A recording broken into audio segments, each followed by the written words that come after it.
Bom dia, quinto ano, tudo bem? Como é que vocês estão? Então, hoje a nossa aula é de ciências, tá? A nossa quarta aula de ciências do segundo bimestre. Nós vamos falar de pressão atmosférica. Pressão atmosférica é a força exercida por metro quadrado decorrente da coluna de gás atmosférico acima da superfície terrestre. Você sabia que o ar tem peso? Isso mesmo, o ar possui massa, o que faz com que tecnicamente ele exerça certa pressão sobre o solo e também sobre as nossas cabeças. E essa força exercida pelo ar sobre as áreas superficiais é chamada de pressão atmosférica. Então, esse peso do ar, essa massa do ar que está exercida sobre o solo e sobre as nossas cabeças, ela é chamada de pressão atmosférica. Um fato bastante curioso é que a pressão atmosférica ocorre com intensidade diferente em regiões distintas. Ou seja, em alguns lugares ela é mais forte e em outros ela é mais fraca. Tá? Essas diferenças em relação à pressão atmosférica nas diversas áreas da superfície terrestre fazem com que ela interfira no comportamento do clima. Para que a pressão atmosférica de um lugar qualquer fique alta ou baixa, há uma série de fatores. O primeiro deles é a altitude, certo? Quanto maior for a altitude, menor será a pressão atmosférica. Ao nível do mar, por exemplo, o ar é pesado, com uma massa estável, mas conforme a altitude é elevada, a pressão do ar diminui, causando dificuldade de respiração. Quanto maior a altitude, mais rarefeito é o ar e assim menor é a pressão que ele exerce sobre nós, certo? O ar em movimento. O vento é muito importante, pois modela o relevo, transporta umidade, ameniza o calor, dentre outras dinâmicas. O vento é um fenômeno meteorológico formado pelo movimento do ar na atmosfera. Então, a gente já conhece, né? A gente já sabe que o vento é o ar em movimento. É quando se o ar se movimenta, forma-se o vento. O vento é gerado através dos fenômenos naturais, como, por exemplo, os movimentos de rotação e translação da Terra.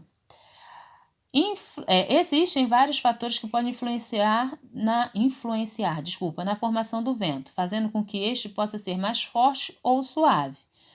A pressão atmosférica, a radiação solar, a umidade do ar e a evaporação influem diretamente nas características do vento.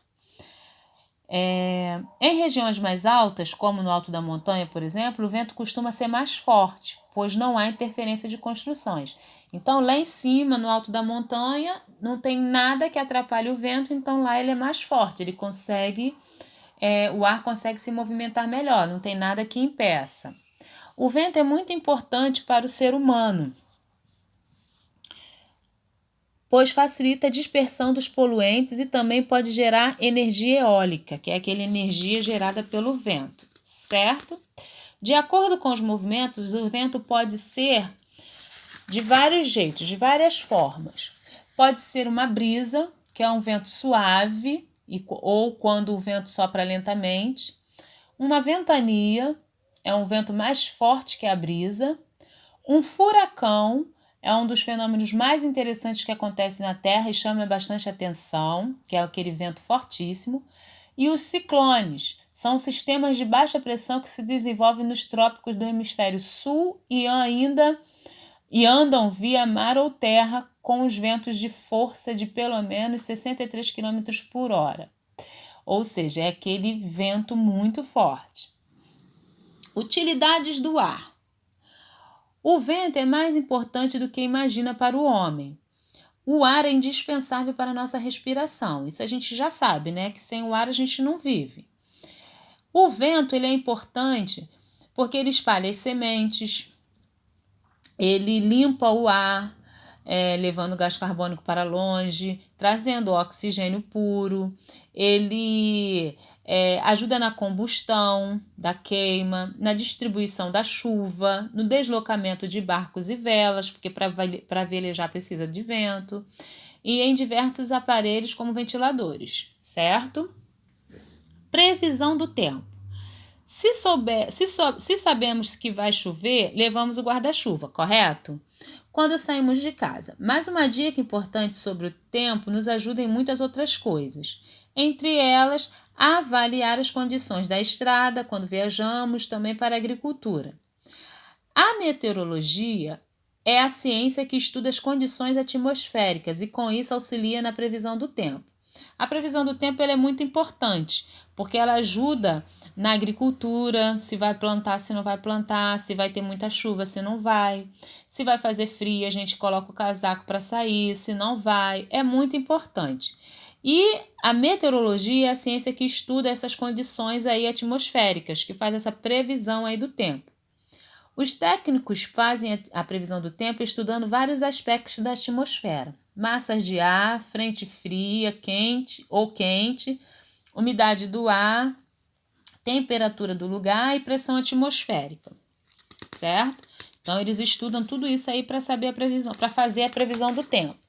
Existem alguns aparelhos que são usados nas estações meteorológicas que ajudam na previsão do tempo. Ó, anemômetro, higrômetro, pluviômetro, termômetro, biruta. Esses aparelhos aqui, eles que depois vocês podem ver com calma aqui, ó, eles ajudam na previsão do tempo. Eles são usados nas estações meteorológicas. Existe alguns tipos de estações meteorológicas, consoantes o tipo de equipamento que abrigam as estações meteorológicas, podem ser classificadas em convencionais ou automáticas. Então, existem aí algumas estações meteorológicas que depois vocês também podem ler aqui, que não é difícil, certo?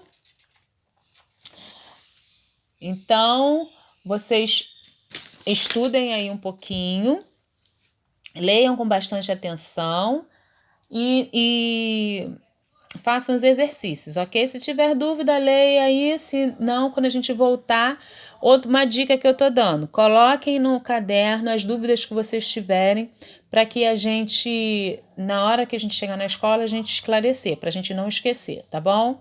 Beijos, fiquem com Deus.